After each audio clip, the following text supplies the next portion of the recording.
Bueno, pena da, ez, bagenek egun partida hau oso garrantzitsua zala irabazteko eta gure jende konfiantza hori emateko, ez.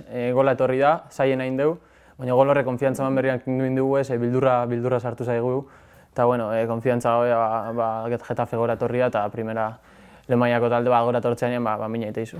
Gu beti bezala baloia nahi dugu eki, ez, baloia eukio, lehenengo parte hona indela ustez, eta gero gola eta gero atzian sartu da pixkat baloiak errebez eta itezigun, ez genuen nahi baloi asko, baina normala da, ez gabe animikamente ondo, ez, konfiantza hori hiru puntuen bitartez etorrikoa berriro eta seguru nago buelta emango jaula honei. Kopa atorrez, asko ilusionatzeigun kompetizioa, ez, kopa beti da garrantzitsua hemen, klub hontan, da saiatuko eliminatoria hori aurre ateatzen. No estamos contentos, ¿no? Ni el equipo ni yo, porque los 3 puntos se tendrían que quedar en casa y no se han quedado. El gol nos ha quitado la confianza en vez de darnos, nos hemos metido un poco atrás y el Getafe nos ha empatado al final. Sí, está claro, queríamos tener la bola y a base de tener la bola pues generar ocasiones, ¿no?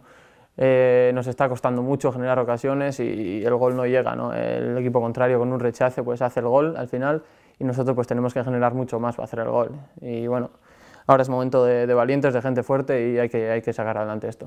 Sí, la Copa nos ilusiona mucho, ahora tenemos que cambiar el chip de la Liga y pensar en Copa.